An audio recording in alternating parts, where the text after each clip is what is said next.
사람이 만든 책보다 책이 만든 사람이 더 많습니다. 내비책방. 안녕하세요. 내비책방입니다. 오늘 소개해드릴 책은 함부로 칭찬하지 마라 입니다. 김영훈 지음, 출판사 21세기 북스. 심리학이 밝혀낸 아이를 성장시키는 칭찬과 꾸중의 원칙. 잘했다는 말이 아이의 의욕을 꺾는다? 할 수 있다는 말이 아이의 자존감을 떨어뜨린다? 연세대 김영훈 교수가 말하는 올바른 칭찬과 꾸중으로 아이의 동기를 끌어올리는 법.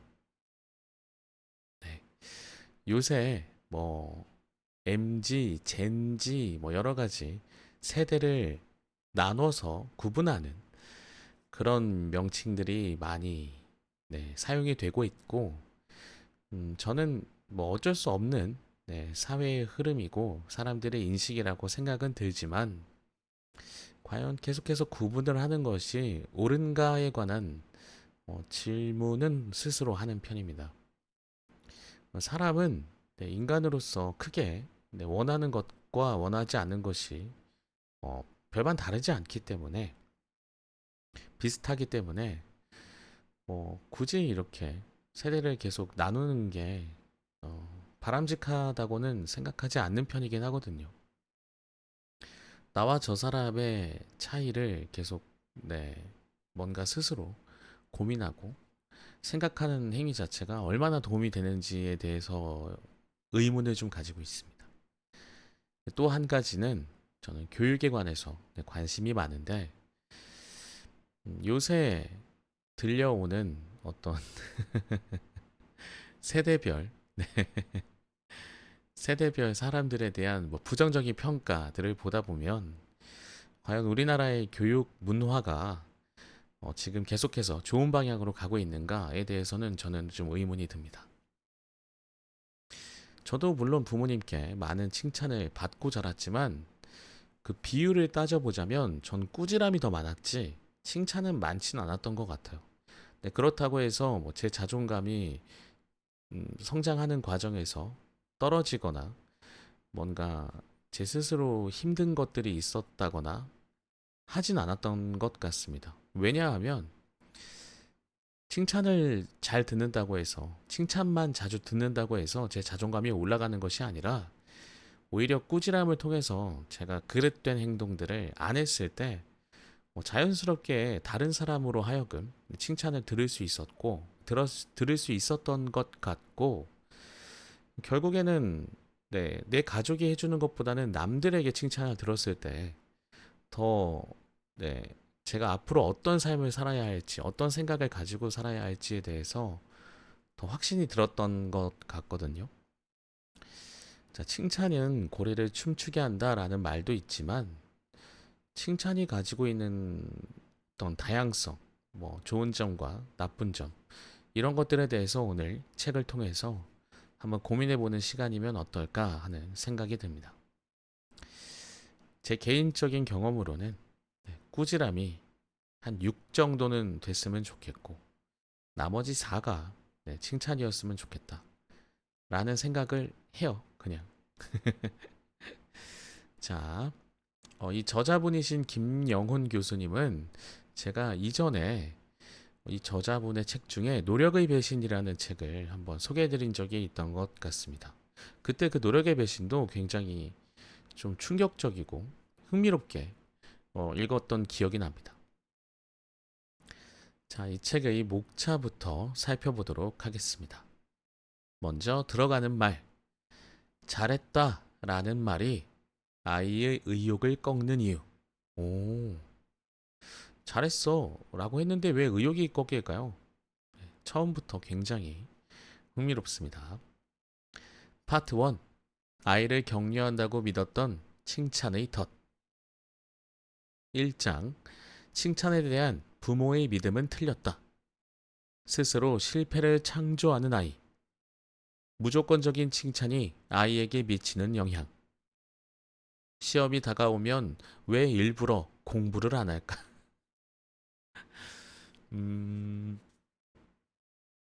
시험 때, 시험의 스트레스 때문에 좋은 결과를 얻지 못할까봐 공부를 안 해서 시험을 못 봤다라는 면죄부를 스스로 얻기 위해 그랬던 제 경험이 떠오릅니다. 자, 2장. 칭찬할 때와 혼낼 때를 정확히 파악하라. 칭찬의 힘을 믿는 미국, 꾸중의 힘을 믿던 한국. 그러고 보니까 저자분께서 이렇게 칭찬의 미국, 꾸중의 한국을 이렇게 대비되게 말씀을 해주셨는데 요새 우리나라는 뭐 체벌이라든지 또 가정에서도 아이들을 체벌하지 않으시는 편이죠. 그게 이제 미국에서 대표되는 문화라고 볼 수 있을 것 같은데 미국의 어떤 교육 성향, 문화를 좀 따라가려고 하지 않았나라는 생각을 저도 간혹 한 적이 있었는데 이 부분은 꼭 좀 소개를 드려보고 싶네요. 저도 궁금해서 칭찬의 힘을 믿는 미국과 꾸중의 힘을 믿던 한국 한번 소개해 보도록 하겠고요. 칭찬과 꾸중 어느 쪽이 더 성적을 향상시킬까?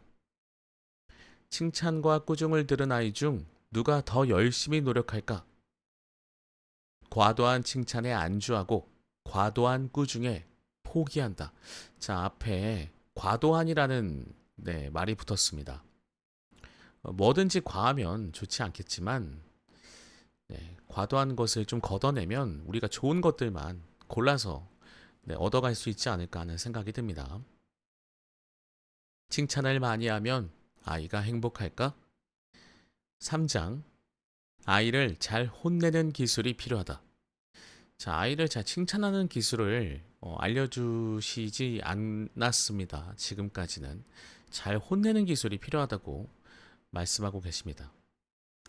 아이를 성장시키는 꾸중의 조건. 꾸중하면 관계가 불편해지지 않을까?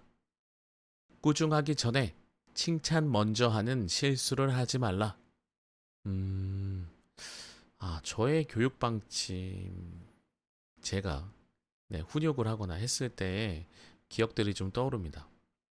저는 꾸중을 먼저 한다기보다는 꾸중할 일이 있을 때 확실하게 하고, 그 다음부터 반복되지 않으면, 그 다음부터는 한없이 그냥 사랑을 많이 듬뿍듬뿍 주는 그런 훈육을 좀 좋아하는 편입니다. 듣지 않는 이 아이에게도 계속 말해야 하는 이유. 파트 2. 너무 긍정적이지도 부정적이지도 않은 자기 객관화의 힘. 너무 지나치면 안 된다.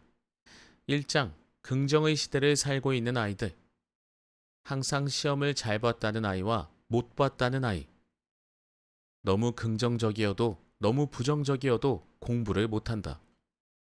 저는 너무 둘 다인 것 같습니다. 메타인지를 잘하는 아이가 공부도 잘한다. 긍정적인 태도보다 부정적인 태도가 더 좋다고? 이것은 좀 궁금하네요. 긍정적인 사람이 좋을까? 부정적인 사람이 좋을까요? 이것이 아이들뿐만 아니라 지금 성인이 된 입장에서도 저 사람은 참 긍정적이야. 저 사람은 매사에 부정적이야. 라고 보여지는 모습들이 있잖아요. 어떤 게 더 좋을까요? 오늘은 이 제목도 좀 끌리네요. 2장. 할 수 있다는 말에 가려진 아이의 자존감. 긍정적인 아이가 멘탈도 좋다는 생각은 착각이다. 오, 야, 이거는 좀, 머리를 한 대 띵 하고 맞은 기분입니다. 자신을 그대로 비추는 투명 안경이 필요하다. 걱정하지 말라는 말은 도움이 되지 않는다. 파트 3. 아이를 성장시키는 올바른 보상의 기술. 1장. 잘하면 상을 준다는 교육 원칙의 재해석. 맞아요. 이것도 우리 조금 생각해 봐야 할 문제인 것 같습니다. 뭐 성적 잘 나오면 뭐 아빠가 뭐 해줄게, 엄마가 뭐 사줄게. 이것을 종종 주변에서도 보는데 이게 좋은 방법인지 저는 좀 부정적으로 봅니다만 보상은 아이의 즐거움을 빼앗는다. 숙제 먼저 끝내면 놀게 해준다는 말의 함정. 거의 한 10분 중에, 10가족 중에 한 5가족 이상, 반 이상은 이런 아이와의 그 어떤 심리전을 벌이시지 않나요? 야, 숙제 먼저 끝내면 컴퓨터 하게 해줄게. 막 이런 거. 그러실 것 같다는 생각. 게임이 대학 입시 과목이면 즐겁게 공부할까? 이것도 흥미롭네요. 2장. 좋아서 하는 일의 본질을 흐리지 말라. 좋아하는 일 대 잘하는 일. 아이의 진로 선택 기준. 자의를 타의로 만드는 보상의 맹점. 주었다가 다시 빼앗는 것보다 나쁜 건 없다. 이건 정말 안 되는 것 같아요. 줬으면 준 걸로 끝내야지. 네.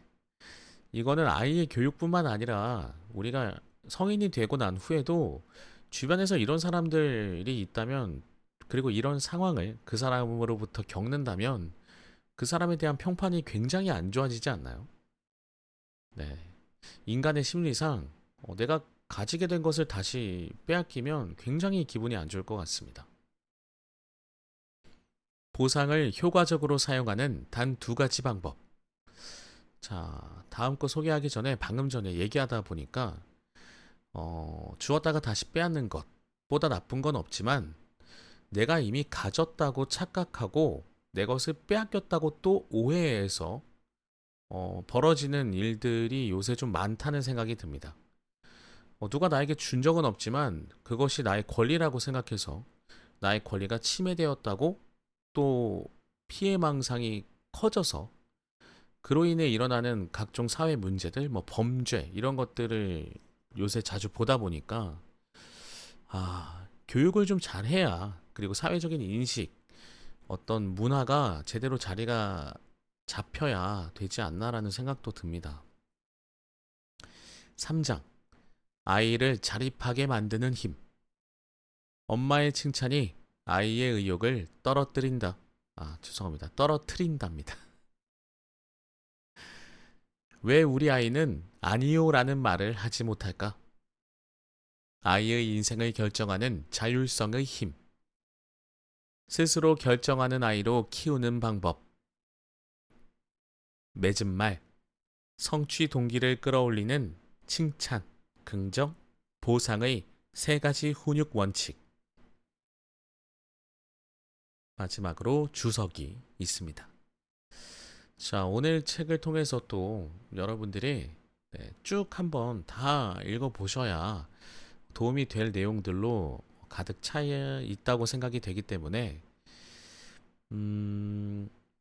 결론 같은 것들은 좀 생략하고 저는 중간에 칭찬의 힘을 믿는 미국과 꾸중의 힘을 믿던 한국, 이 주제하고 긍정적인 태도보다 부정적인 태도가 더 도움이 될까? 요 부분 정도 소개를 좀 해드리면 어떨까라는 생각이 듭니다.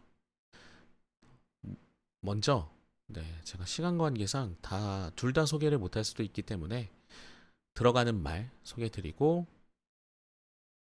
칭찬의 힘 미국, 꾸중의 힘 한국부터 시작해 볼게요. 들어가는 말. 잘했다는 말이 아이의 의욕을 꺾는 이유. 부모가 아이를 훈육할 때 흔히 상식이라고 생각하는 것들이 있다. 칭찬, 긍정적 사고, 보상 등으로 아이를 격려하고 동기를 부여할 수 있다는 믿음이 그 대표적인 예다. 아이가 해낸 작은 일에도 적극적으로 칭찬하며 자신감을 심어주고, 불가능해 보이는 일에도 할 수 있다는 긍정의 태도를 주입하며 계속 도전하기를 격려하고, 잘한 일에는 상을 주며 더 열심히 하도록 복돋아 준다.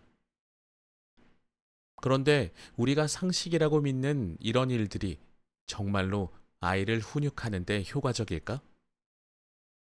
이를 의심하게 하는 몇 가지 에피소드를 소개한다. 에피소드 1. 초등학생 지연이는 수학에 재능이 있었다. 하나를 알려주면 두 개를 알아차렸고 숙제도 빠뜨리지 않고 꼼꼼하게 해냈다. 자기조절 능력까지 뛰어나 보기만 해도 흐뭇한 아이였다. 당연히 성적도 우수했다. 반면 친구 정은이는 여러모로 부족해 보였다. 수학적 이해력이 떨어져 하나를 알려주면 그 하나를 소화해내기도 버거웠고 최선을 다해 숙제를 했지만 매번 미흡한 구석이 눈에 띄었다. 그래서 정은이의 노력이 안타까워 보였다. 나는 이 두 아이가 각자의 방식으로 더 성장하길 바랐다. 어떻게 하면 이들에게 동기를 부여할 수 있을까? 진심으로 고민했다. 그래서 결국 두 아이에게 맞는 각기 다른 전략을 선택했다. 지연이에게는 부족한 점을 짚어가며 꾸중했다. 잘하는 아이일수록 더 높은 기준을 제시해 주어야 한다고 믿었고, 지연이라면 충분히 감당하며 이를 통해 더 완벽해질 수 있을 거라고 생각했다. 반면 정은이에게는 작은 성취도 크게 칭찬해 주었다. 칭찬을 통해 자신감을 얻고 더 노력할 거라고 기대했다. 하지만 결과는 내 예상과 정반대였다. 지연이는 점점 수학에 흥미를 잃었고 숙제도 대충 하거나 아예 안 하기도 했다. 수업 시간에도 집중하지 않았고 마치 스스로 자신을 포기한 것처럼 행동했다. 정은이 역시 마찬가지였다.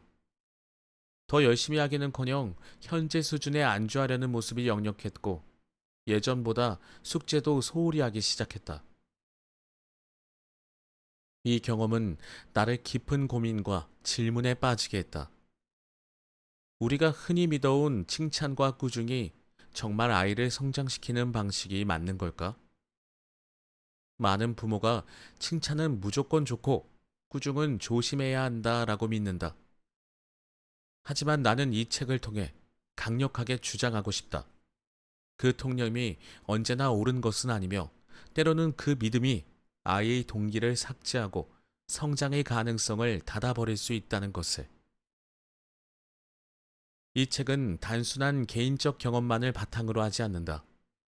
심리학 연구는 오래전부터 과도한 칭찬이 아이의 내적 동기를 약화할 수 있으며 잘못된 꾸중은 도리어 무력감과 포기를 불러올 수 있다는 사실을 반복해서 보여준다. 자, 이 부분은 밑줄을 좀 긋겠습니다. 과도한 칭찬은 내적 동기를 약화시키고 잘못된 꾸중은 무력감과 포기를 불러올 수 있다는 사실을 심리학 연구에서 오래전부터 확인하고 있다고 합니다. 그러므로 나는 이 책에서 여러 연구 결과를 토대로 부모들이 쉽게 빠지는 칭찬의 함정과 꾸중의 오해를 짚어보고자 한다.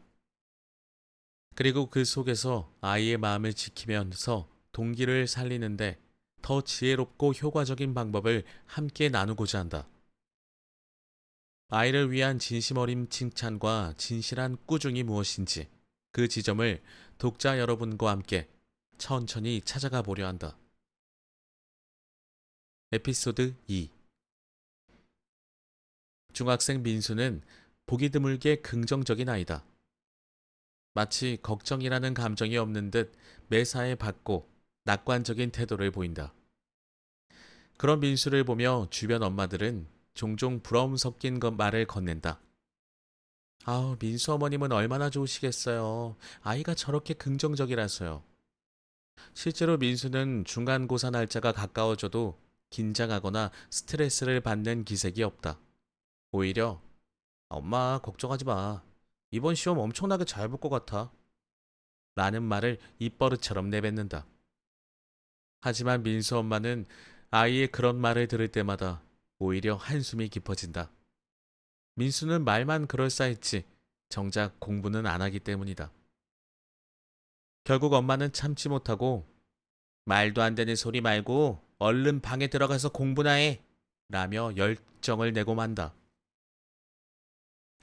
반면 민수의 동생 경수는 정반대의 아이다. 언제나 걱정과 불안이 가득하다. 시험이 다가올수록 더 예민해지고 급기야는 엄마, 이번 시험은 망칠 것 같아. 시간이 너무 없어. 그냥 포기할까?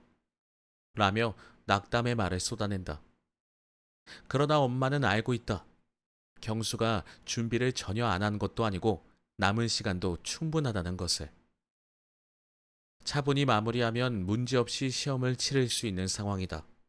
그래서 엄마는 그럴 시간에 공부나 해. 핑계 대지 말고 얼른 들어가서 앉아 있어. 라며 꾸짖는다. 엄마 눈에는 공부하기 싫어서 괜히 핑계를 대는 것처럼 보이기 때문이다. 우린 일상에서 이런 아이들을 자주 마주친다. 그렇다면 시험을 더 잘 보는 아이는 어느 쪽일까? 민수처럼 근거 없는 낙관으로 자신을 위로하는 아이일까? 아니면 경수처럼 과도한 걱정으로 자신을 압박하는 아이일까? 사람들은 민수처럼 밝은 아이를 더 선호하고 성공 가능성도 더 크다고 여긴다. 하지만 부모는 본능적으로 안다. 민수도 경수도 어차피 공부를 하지 않는다는 점에서는 별반 다르지 않다는 것을. 나는 이 책을 통해 민수와 경수 같은 아이들의 미래가 실제로 어떻게 펼쳐지는지 심리학 연구를 바탕으로 짚어볼 것이다. 특히 현실에 기반하지 않은 지나친 긍정성과 부정성이 아이의 성적뿐만 아니라 정신 건강에 어떤 영향을 미치는지를 살펴볼 것이다. 겉으로는 전혀 다른 모습이지만 결과적으로는 모두 아이의 동기를 약화하는 방향으로 흘러갈 수 있다는 사실을 독자들과 함께 생각해 보려 한다. 에피소드 3. 엄마, 내가 꼭 땡땡대학교에 합격해서 엄마를 행복하게 해줄게.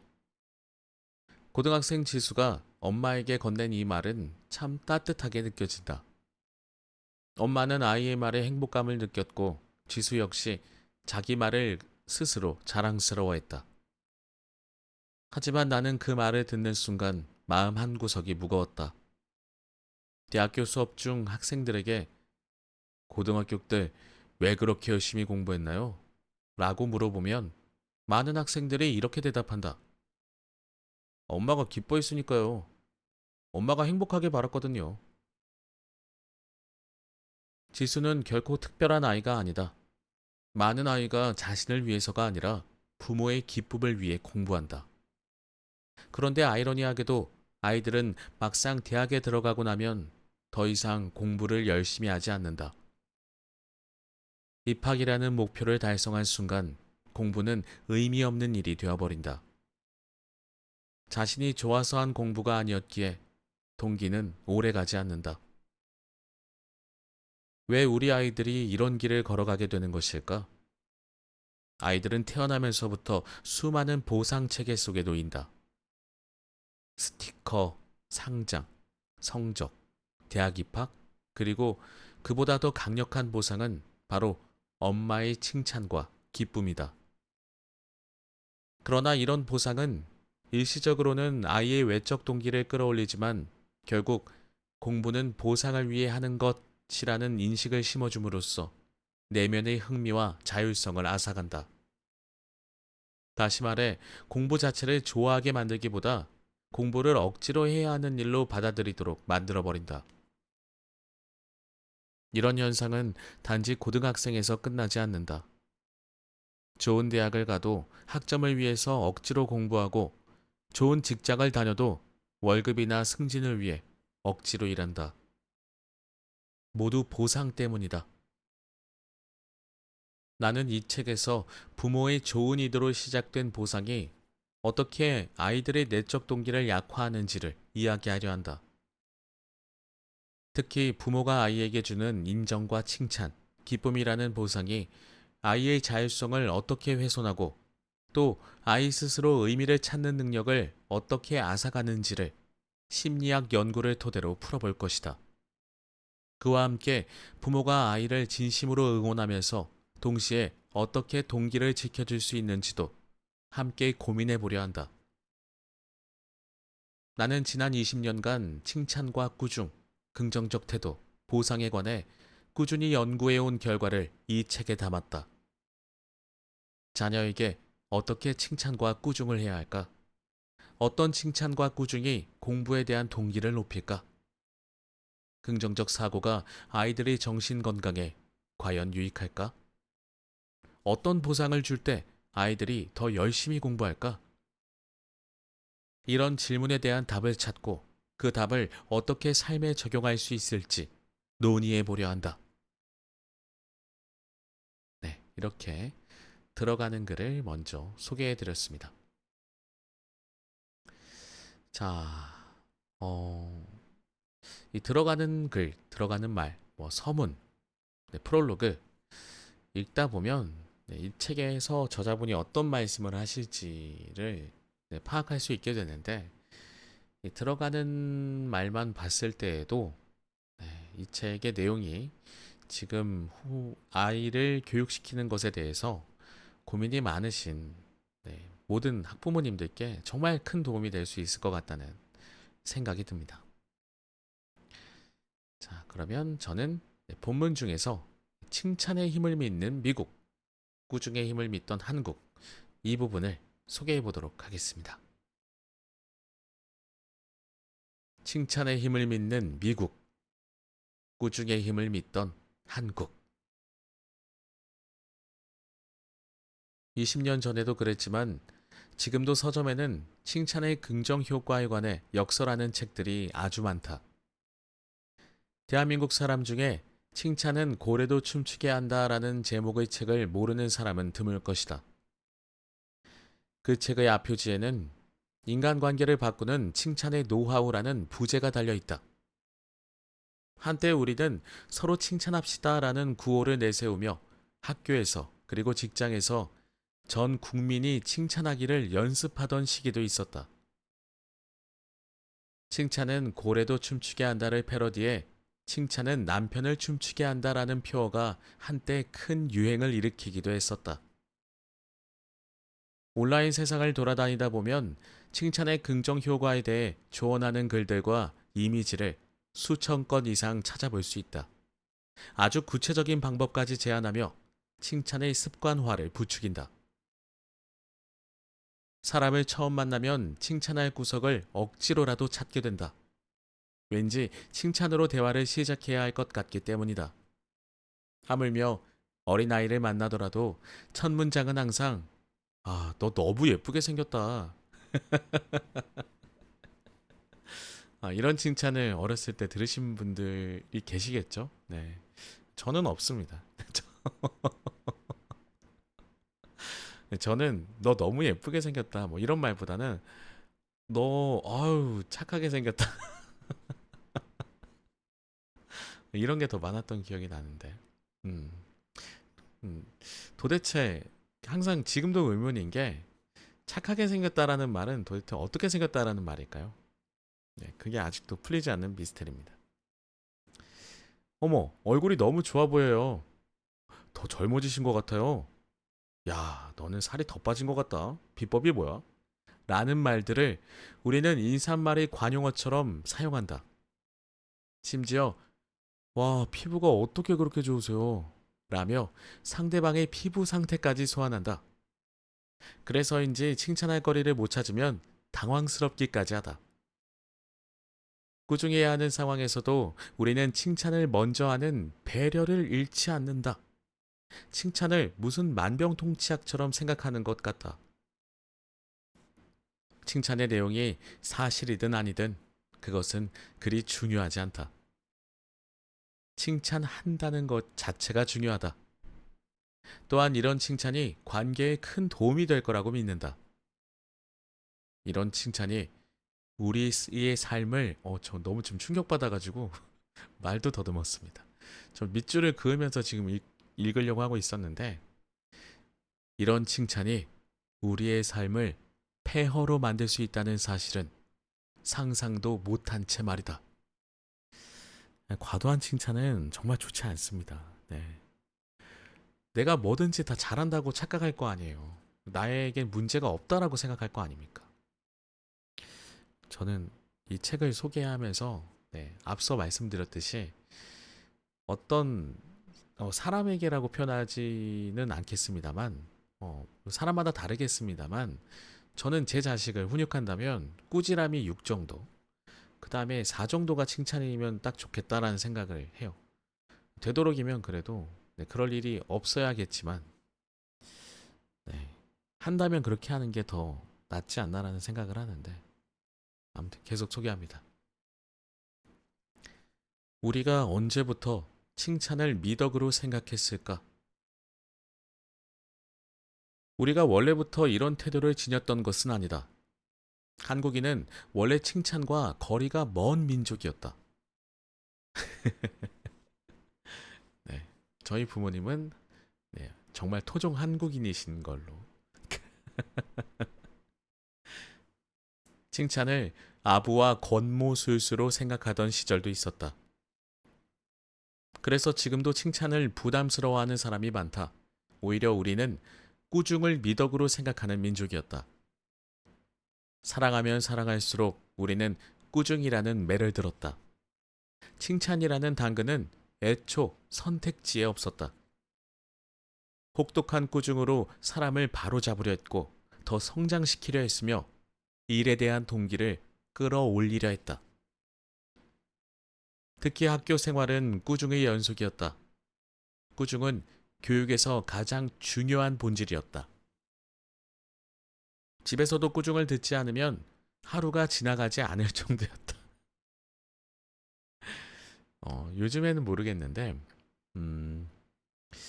예전에는 제 어린 시절 때는 대부분 이렇게 단층 주택이거나 뭐 끼케야 2층 주택 정도의 집들이 많았거든요. 그래서 어떤 집에서 그 훈육의 소리가 창밖에까지 들려오기 시작하면 그 집만의 문제가 아니기 때문에 다들 그냥 조용히 넘어가는 네, 분위기였어요. 왜냐하면 그 집뿐만 아니라 그 마을에 그 동네에 사는 모든 집들이 아이가 있는 집들은 가끔씩 그런 훈육의 소리들이 창밖에까지 네, 들려왔었거든요. 그것이 흠이라고 생각하지도 않던 시절이었습니다. 오히려 간밤에 좀 소란스러웠던 집의 아이가 그 다음날 아침에 학교 가는 길에 좀 시무룩해 보이면 쫓아가서 뭐 기분 좋게 좀 이렇게 해주기도 하고 뭐 그랬던 기억이 나요. 네.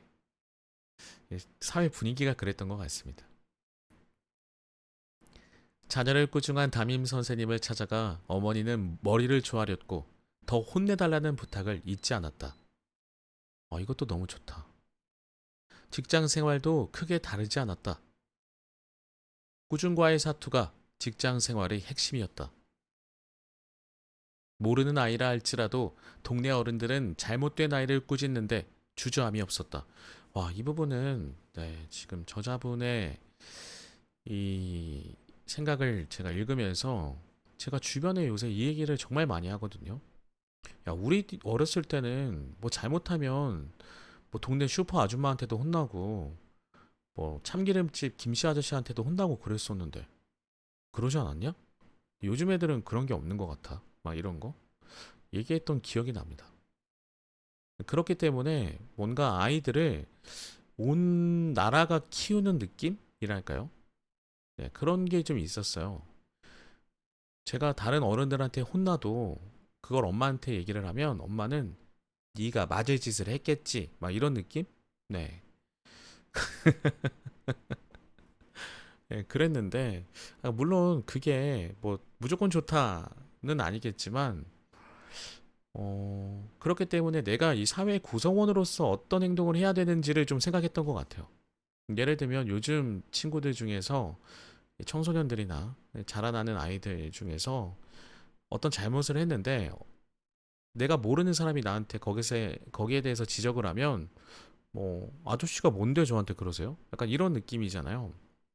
근데 지적을 받았다는 건 뭐 대부분의 상황에서는 뭔가 다른 사람들에게 피해를 주는 행동을 했기 때문에 지적을 받았을 거다라고 생각은 하거든요. 괜히 기분 나빠서 하는 말이면 괜히 시비를 거는 거라면 그 정도는 다 분별할 수 있잖아요. 사람들이 본능적으로. 음. 근데 요새는 그런 게 없으니까. 내 엄마 아빠한테만 잘하면 되지. 엄마 아빠한테만 혼나지 않으면 되지. 라고 생각할 수도 있을 것 같아요. 근데 과연 그러면 그 부모님은 어, 올바른 교육을 하고 계실까? 라는 질문에 대해서는 좀 네, 대답을 하기 어렵지 않을까. 계속 소개합니다. 어른의 사명이라고 생각했다. 꾸중은 사랑과 관심의 표현이었고 사람을 성장시키는 중요한 뿌리라고 생각했었다. 하지만 이제 이런 꾸중을 우리 삶 속에서 더는 찾아볼 수 없다. 집에서도 학교에서도 직장에서도 마찬가지다. 꼰대라는 시대적 장벽 앞에서 꾸중은 온데간데 없이 자취를 감추었다. 대신 칭찬이 난무하는 시대가 열렸다. 여러 가지 이유가 있겠지만 그 중심에는 미국 문화권의 기초를 둔 긍정 심리학이 있다. 아, 죄송합니다. 저도 모르게 네, 탄식을 했는데 도대체 우리나라는 아, 미국 문화가 좋나요? 지금 미국이 가지고 있는 사회적 문제들을 보면 그 미국 문화에서 자란 사람들의 어떤 심리 상태나 행동들이 과연 우리나라보다 월등히 좋게 느껴질지 질문을 한번 드리고 싶습니다. 네. 저는 주변 사람들에게 이제 좀 질문을 던졌을 때 우리나라만큼 좋은 나라가 없다라는 얘기를 너무 많이 들어서 뭐 소위 말해서 속된 말로 국뽕이니 뭐 애국이니 이런 표현은 네, 적절하지 않고 냉정하게 판단했을 때 내가 미국에 가서 과연 살 수 있을까? 나의 상식과 나의 어떤 생각들을 이 정상적으로 인정받으면서 살 수 있는 사회가 미국 사회가 맞을까? 라고 질문해 봤을 때는 전 아니라고 확신합니다. 네, 미국은 네, 아니라고 생각해요.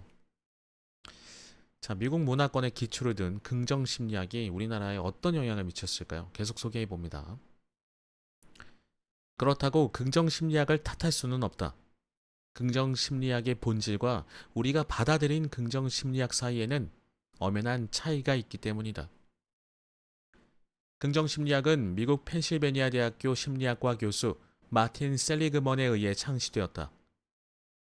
부정적인 상태를 치료하거나 완화의 목표를 둔 기존 심리학적 방향의 반기를 들며 그는 긍정 심리학이라는 새로운 학문 분야를 개척했다. 세리그먼 교수는 행복한 삶을 위해서는 단점을 완화하기보다 장점을 개발하고 발전시키는 게 훨씬 더 유익하다고 주장했다. 잡초를 뽑지 말고 꽃을 심어라 라는 말과 같은 맥락의 이론이다. 충분히 설득력 있는 주장이었고 수많은 연구 결과가 그의 주장을 지지했다. 하지만 문제는 우리가 긍정심리학을 받아들이는 과정에서 발생했다.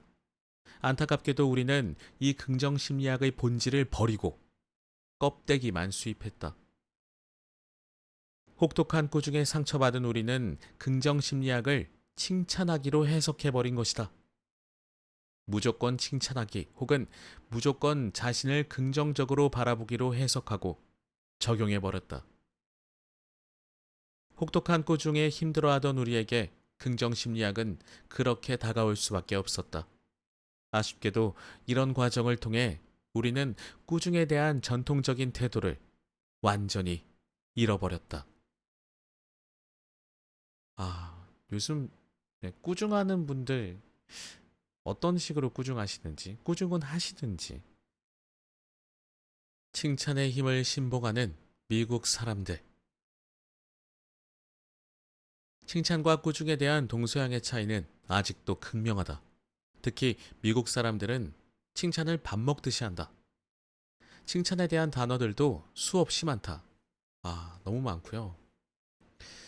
일단은 여기에 대해서 제 생각 중에 하나는 미국 분들은 칭찬에 대한 단어들도 많지만 본인을 스스로 칭찬하는 것에도 굉장히 관대하잖아요. 나 이거 잘해요. 나 이거 완전히, 네, 완전 뭐 프로인데? 퍼펙트한데? 막 이런 느낌? 지금 단어들을 대충 제가 보니까 뭐 excellent, fantastic, great, wonderful 뭐 엄청 많습니다. 등의 단어가 일상의 삶에 녹아 있다. 하지만 상대적으로 꾸중에 관한 단어들은 찾아보기 힘들다. 있어도 거의 사용하지 않는다.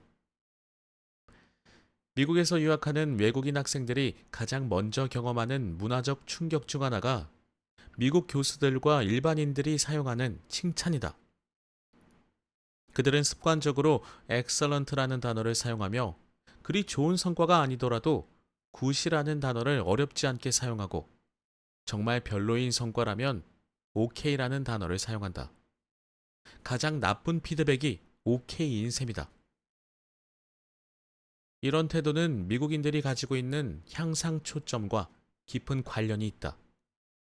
향상 초점은 긍정적인 결과에 초점을 맞추는 태도로 어떤 일이든 긍정적인 부분이 있는지 없는지에 관심이 많다. 그래서 향상 초점이 높은 미국인들은 피드백 때도 대부분 꾸중보다는 칭찬하는 경우가 더 많다. 피드백을 받는 것 자체를 칭찬으로 인식하기도 한다. 한국인들에게서는 찾아보기 힘든 태도다. 이런 미국인의 태도에는 두 가지 믿음이 숨어 있다. 첫째, 칭찬은 사람을 고무시키고 동기를 부여한다고 믿는다. 성과가 기준에 못 미칠수록 더 칭찬해야 한다고 생각한다. 칭찬을 하면 사람이 흥이 나서 더욱 열심히 일하게 된다고 여기기 때문이다. 하지만 꾸중에 대해서는 적대적인 태도를 보인다. 꾸중은 사람의 동기를 앗아갈 수 있다고 믿는다. 정확하고 객관적인 꾸중이라 할지라도 꾸중은 여지없이 동기를 훼손할 수 있다고 여긴다. 즉, 동기부여의 수단으로 꾸중보다는 칭찬을 선택하는 것이다. 둘째, 꾸중은 정신건강에도 좋지 않다고 믿는다. 미국 사람들은 우리보다 훨씬 예전부터 정신건강에 관심이 많았다. 그래서였을까? 미국인들은 꾸중과 같은 부정적인 언어에 대해 상당히 비판적인 태도를 보인다. 쓸데없이 꾸중했다가 성과는 둘째치고 정신건강을 해칠 수 있다고 믿기 때문이다. 그래서 현실성이 좀 없더라도 칭찬과 같은 긍정적인 언어들을 통해 정신건강을 지켜야 한다고 믿는다. OK는 한국인에게 최고의 찬사. 한국에서 어떤 과제에 대해 OK라는 피드백을 받는다면 이는 어떤 의미일까? 일반적으로 OK는 아주 좋은 성과일 때만 사용하는 단어다. 이보다 더 긍정적인 칭찬이 있을 수 없다. 반면 미국 사람에게는 가장 나쁜 피드백이다.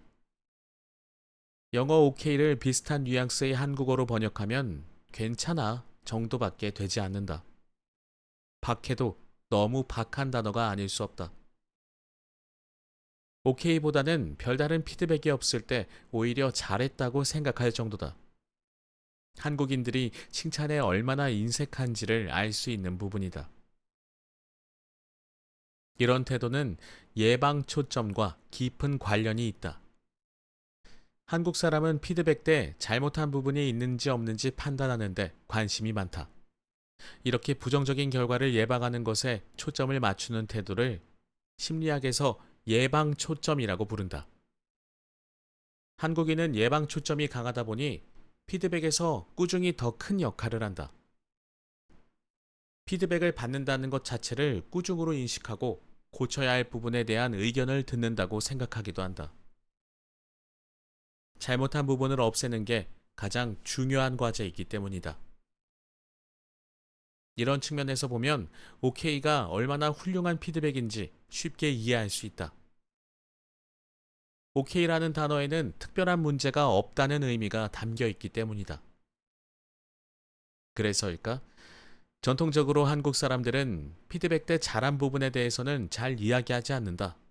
이런 한국인의 태도에는 남다른 철학이 숨어 있다. 꾸중은 사람을 고무시키고 동기를 부여한다고 믿기 때문이다. 성과가 좋지 않은 사람에게 하는 꾸중뿐만 아니라 성과가 좋은 사람에게 하는 꾸중도 의미 있는 일이라고 생각한다. 그래야 최고 수준의 성과를 낼 수 있을 거라고 믿는다. 칭찬이 아닌 꾸중을 동기부여 수단으로 사용한 것이다. 오히려 칭찬은 만족과 나태함을 불러와 동기를 떨어뜨릴 수 있다고 생각한다. 그래서 웬만해서는 칭찬하지 않고 웬만큼 잘해서는 꾸중을 피해가기 어렵다. 자, 이렇게 네.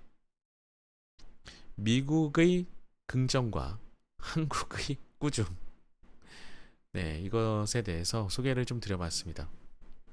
그러니까 긍정은 좋은 것인데 칭찬이 무조건 긍정이라고 생각하면 안 될 것 같습니다. 네. 칭찬은 긍정의 한 부분일 수는 있지만 네, 긍정의 대표로서 꼽히면 안 될 것 같고요. 칭찬은 긍정을 만들기 위해서 어떤 한 방법 중에 하나 정도 이지 참 우리나라의 교육 방식에 대해서 좀 생각이 많아지는 부분 같고요. 하지만 네, 이 책을 통해서 또 어느 정도 고민이 많으신 분들에게 해결책을 네, 제시할 수 있지 않을까라는 생각이 듭니다. 오늘의 책 함부로 칭찬하지 마라 였습니다. 너무 좋은 책인 것 같습니다. 저는 네, 오늘 방송을 끝내고도 나머지 부분을 좀 더 읽어봐야 겠다라는 생각이 드는 그런 책인 것 같고 누군가에게 꼭 전해주고 싶은 책이지 않나 하는 생각도 들고요. 자, 저는 다음 시간에도 재미있고 유익한 책으로 인사드리도록 하겠고요. 지금까지 들어주신 모든 분들 너무너무 감사드리고 항상 건강하시길 바랍니다. 감사합니다.